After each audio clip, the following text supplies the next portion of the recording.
A blood-stained delivery uniform lies crumpled on the living room floor. Next to it, a heavy brass candlestick, the murder weapon, still bears the crimson evidence of a life violently cut short. This isn't a scene from a thriller movie. This happened in Oakwood Heights, a neighborhood where neighbors pride themselves on knowing everything about each other. Or so they thought. Welcome to True Crime Village.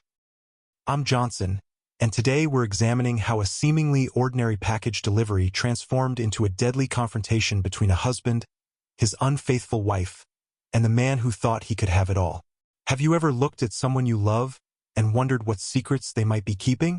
That nagging feeling that something isn't quite right?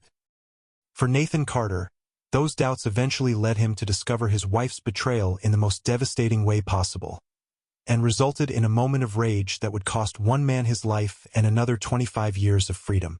Think about it. How well do you really know your partner? The person sleeping next to you each night? Because Nathan Carter thought he knew his wife Lila completely, until the day he came home early and found her in the arms of their regular delivery man. What makes this case particularly chilling is how ordinary everything appeared on the surface. Oakwood Heights was the epitome of suburban tranquility. Well-maintained homes, friendly neighbors, and families who seemed to have everything figured out. Nothing about this community suggested it would become the backdrop for a crime of passion that would shock the entire region. But that's the thing about betrayal, it doesn't announce itself. It creeps in quietly, disguised as something innocent. In this case, it wore a delivery uniform and carried packages to the front door. Before we continue with this shocking true story, take a moment to hit that subscribe button and turn on notifications. Our channel brings you meticulously researched true crime cases with important lessons that could one day save your life or your relationship. If you've ever experienced betrayal or wondered about the darkness that can hide behind a smile, this is one story you won't want to miss. Now, let's meet the couple at the center of this tragedy. Nathan and Lila Carter were, by all outward appearances, living the American dream. Their contemporary two-story home in Oakwood Heights stood as a testament to their success: manicured lawn, tasteful decor, and those candid photos on social media showing beaming smiles during weekend getaways and anniversary celebrations.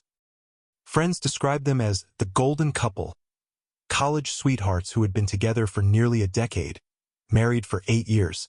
Their Instagram feed painted the portrait of a couple who had it all figured out. Lila, with her artistic eye, captured their seemingly perfect life through filtered photos of homemade dinners, weekend hikes, and renovations to their dream home. The comments section overflowed with admiration and envy from friends and acquaintances. But perfection on social media rarely reflects reality. Behind those carefully curated images lay a relationship slowly fracturing under the weight of neglect. Nathan had climbed quickly through the ranks at Vertex Systems, a cutting-edge software firm specializing in security infrastructure. His brilliance as an engineer made him indispensable to the company, but that value came with expectations: late nights debugging code, weekend emergency calls, and the constant pressure to stay ahead in a rapidly evolving industry. "I just need to finish this project," became Nathan's mantra, repeated night after night as he hunched over his laptop in the home office, bathed in the blue glow of multiple monitors. Promotions and bonuses validated his dedication, but each professional victory carved away time from his marriage. For Lila, a talented graphic designer who had shifted to freelance work, the house grew quieter with each passing month. Her husband's physical presence didn't equate to emotional connection. Conversations became transactional discussions about bills, schedules, and household maintenance. The passionate debates about art, politics, and dreams that had once energized their relationship faded into comfortable silence. Her calls to friends became less frequent. Project deadlines meant canceling dinner plans. Eventually, the invitations stopped coming. Lila's world contracted to the walls of their beautiful home, which increasingly felt like an elegant prison of isolation. The gap between them widened imperceptibly at first: separate hobbies, different bedtimes, vacations postponed indefinitely. Like parallel lines, they existed in the same space without truly intersecting. The emotional intimacy that had once bound them dissolved, replaced by routine politeness and the quiet acceptance that this was simply what happened to marriages over time. But what happens when loneliness becomes too much to bear? When the ache of emotional abandonment creates a void so deep that any attention, even forbidden attention, feels like salvation. That void would soon be filled by a man who understood exactly how to exploit it. The first time Evan Blake knocked on the Carters' door, it was an ordinary Tuesday afternoon. He arrived with a package containing art supplies Lila had ordered for her latest freelance project. Nothing suggested this routine delivery would alter 3 lives forever. Evan wasn't what most people pictured when they thought of delivery personnel. At 34, he carried himself with confidence that bordered on charisma. His uniform was always impeccably pressed, his smile ready and warm. He had mastered the art of appearing trustworthy within seconds, a vital skill in his line of work that gained him entry into countless homes. "You must be quite the artist," he commented, noticing Lila's design studio visible from the entryway. That simple observation, the acknowledgement of her passion that had gone unmentioned in her own home for months, was the first thread of connection. The following week, when he delivered another package, their exchange lasted 5 minutes instead of 30 seconds. The week after, nearly 15 minutes as he admired her latest design work displayed on the tablet she happened to be holding. Evan was calculating in his approach. He noted the times when Nathan's car was never in the driveway. He observed the wedding photo where dust had accumulated on the frame. He registered Lila's eagerness for conversation, how she subconsciously touched her hair when he complimented her work, the way her eyes lit up when he remembered details about her projects. For Lila, these brief encounters became highlights in her increasingly isolated routine. Here was someone who asked questions about her day, who seemed genuinely interested in her thoughts and feelings. The emotional connection she craved materialized in these fleeting moments at her doorstep. By the 3rd month, the pretense of coincidental deliveries had fallen away. Evan began arriving during his lunch break, sometimes with no packages at all. The conversations moved from the doorstep to the living room, from professional courtesy to personal confidences. The first kiss happened on a rainy afternoon as thunder rumbled outside, a moment of weakness that crossed a boundary Lila had never imagined breaching.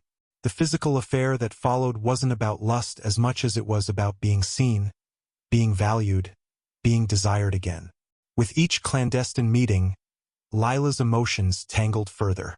Guilt shadowed every stolen moment, the knowledge that she was betraying not just her husband but her own values. Yet the intoxication of emotional fulfillment, the thrill of secret passion, kept pulling her back to Evan's arms. How many relationships begin to fracture not with dramatic arguments but with silent neglect? When was the last time you truly felt seen by your partner? What makes someone vulnerable to an affair? Is it really about attraction? Or is it about filling an emotional void that's gone unaddressed for too long? These are uncomfortable questions, but they're at the heart of this tragedy. Drop a comment below sharing what you think are the warning signs a relationship is vulnerable to outside interference. Your insight might help someone recognize the danger before it's too late. As we continue, you'll see how Evan's presence in the Carter home became increasingly bold, and how Nathan's suspicions began to surface. Despite his absorption in work, Nathan Carter was observant by nature.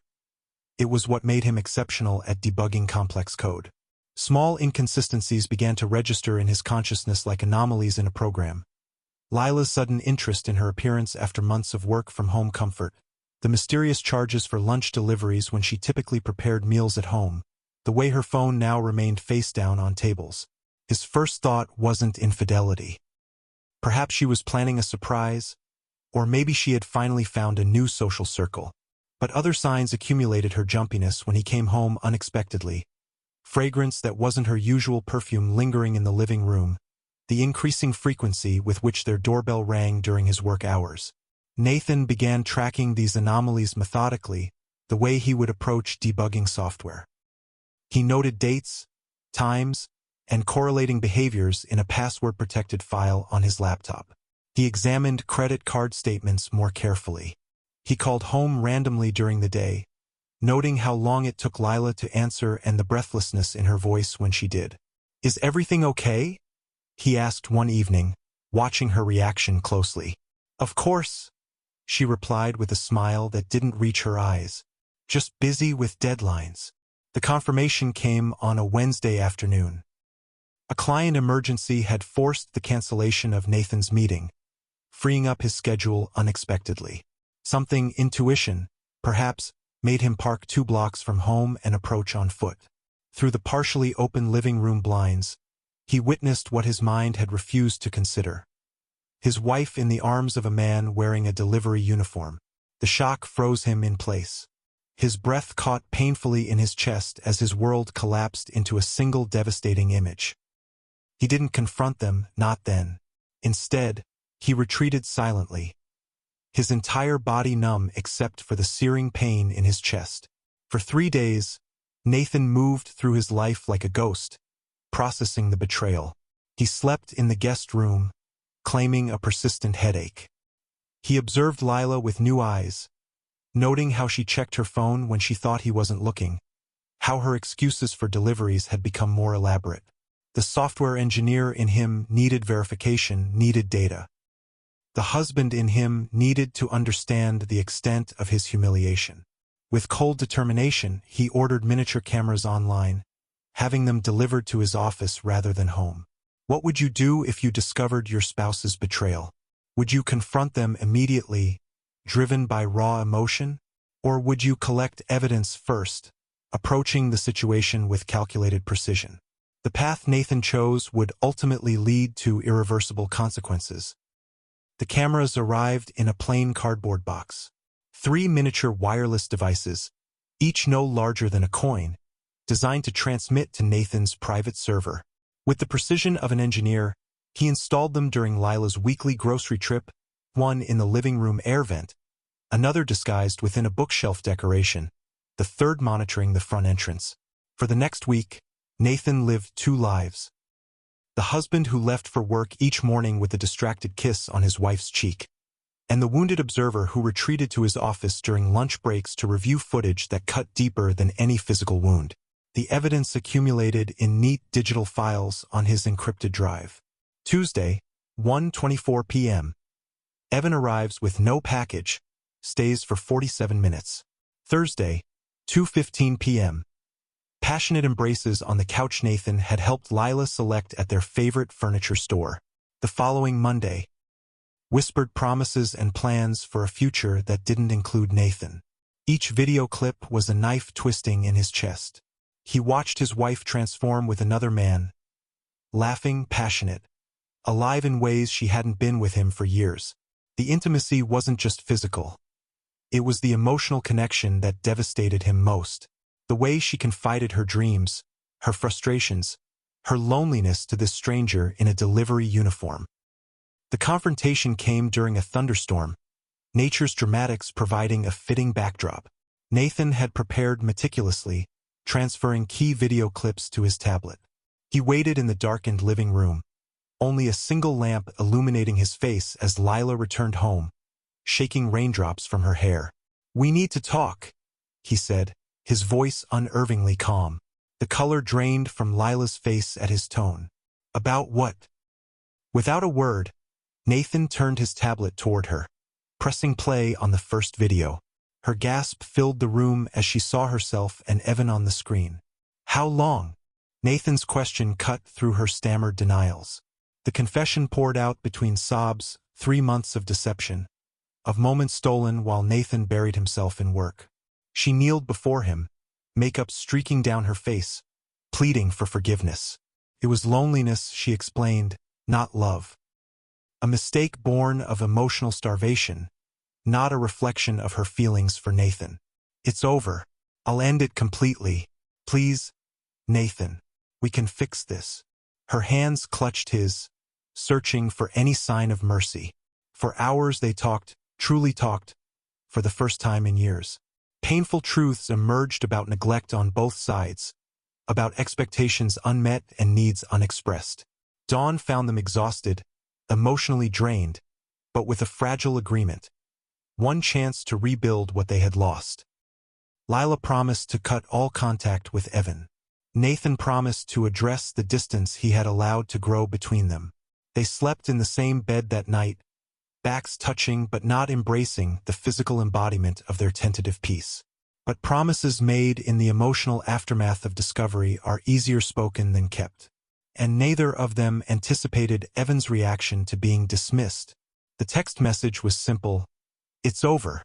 Please don't contact me again." Lila sent it the morning after her confrontation with Nathan, fingers trembling as she pressed send.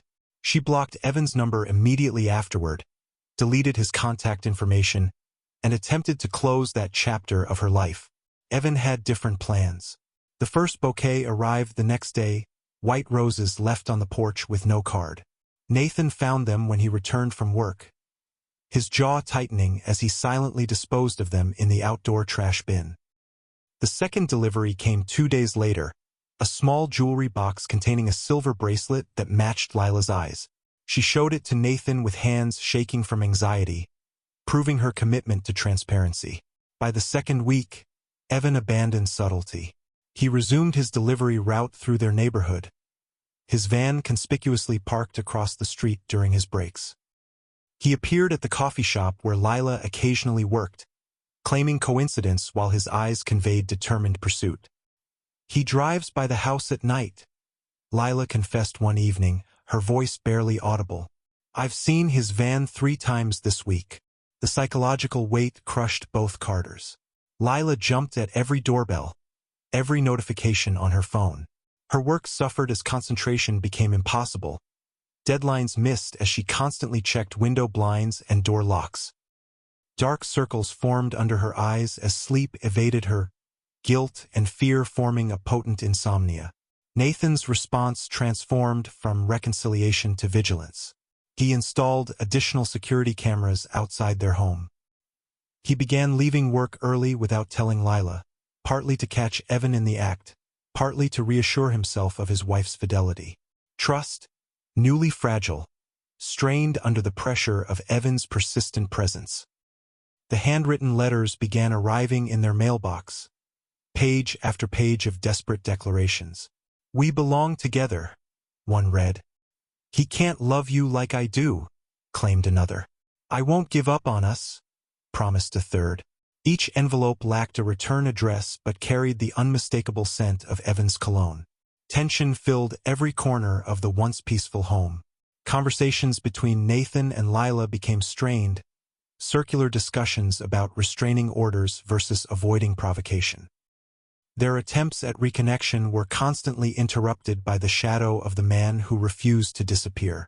The situation was reaching a breaking point, with 3 lives locked in an emotional deadlock that couldn't sustain itself much longer.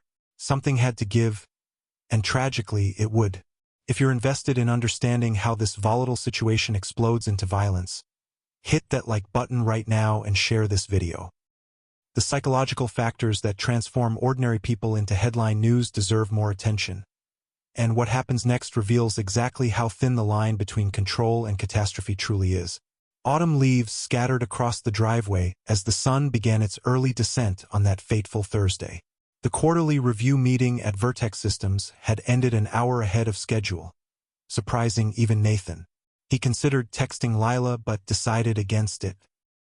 Perhaps an unexpected arrival would be a positive step in rebuilding spontaneity in their strained relationship. As Nathan turned onto their street, an unfamiliar tension gripped his chest. A delivery van, not parked across the street this time, but directly in their driveway. Not the company vehicle, but a personal car with the magnetic delivery logo hastily attached to its door. Evan had abandoned all pretense of professional boundaries. Nathan pulled over 3 houses away, his heartbeat thundering in his ears. Should he call the police? Confront the situation himself? As he debated, movement caught his eye. Evan emerging from the side of the house, checking his surroundings before approaching the front door again. This wasn't a delivery. This was trespassing. Inside the house, Lila faced her own nightmare. The persistent knocking had drawn her from her office, expecting a package. Instead, Evan stood on her doorstep, eyes intense with determination. 5 minutes, he pleaded. That's all I'm asking. Against her better judgment, fear of a scene visible to neighbors compelled her to let him in, a critical error. Once inside, his rehearsed speech about understanding and forgiveness transformed into desperate accusations. You can't throw away what we have, Evan insisted, his voice rising as Lila backed away. He doesn't appreciate you, he never has. I've seen how he neglects you. You need to leave, Lila demanded, arms crossed protectively across her chest. This isn't up for discussion. What happened between us was a mistake. Evan's face hardened. A mistake? Is that what you call everything we shared? Their voices carried through the partially open windows, fragments of heated exchange floating into the evening air where Nathan now stood frozen at the side of the house, listening. I love my husband, Lila's voice cracked with emotion. I made a terrible choice, but I won't continue destroying my marriage. He'll never forgive you, Evan countered, stepping closer. Not really. He'll hold this over you forever. With me, you can start fresh. The front door opened with a decisive push. Nathan stood in the entryway of his own home, face pale with controlled fury. Get out of my house, he stated, voice dangerously quiet. Silence filled the room for 3 heartbeats. Lila's eyes widened in shock. Evan turned slowly, his expression shifting from surprise to defiance. Your wife and I need to finish our conversation, Evan replied, a challenging edge to his voice. What followed happened with horrifying speed. Nathan lunged forward. Evan met his advance. Bodies collided in a chaotic struggle of shoves and grappling hands. Lila's screams punctuated the sounds of the men crashing into furniture, knocking pictures from walls, upending the coffee table. Stop it. Both of you stop. Her pleas went unheard as years of programming expertise met delivery route physicality in a desperate contest. Evan gained momentary advantage, shoving Nathan against the fireplace mantel. Pain bloomed across Nathan's back as decorative items crashed around him. His hand found something solid, heavy. The brass candlestick Lila's mother had given them as a housewarming gift. One swing. That's all it took. The sickening sound of metal connecting with bone echoed through the suddenly silent room. Evan crumpled to the floor, blood immediately pooling beneath his head. His eyes, still open, stared vacantly upward. Time froze. Nathan stood motionless, the candlestick slipping from his fingers with a dull thud against the carpet. Lila's scream seemed to come from miles away as the reality of what had happened crashed over them both.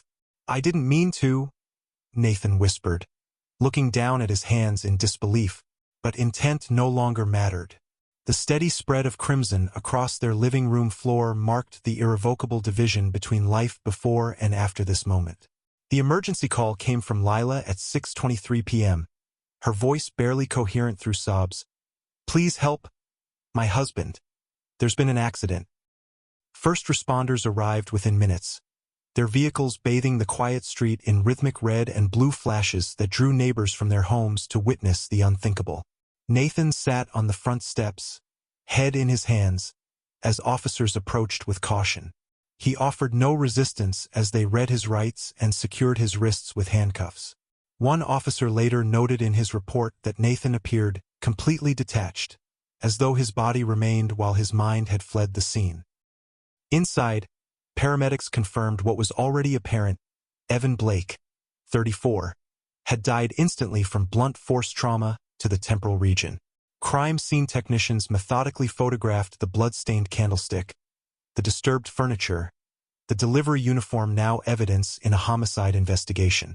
The trial became headline news across the state. Local media covered every detail.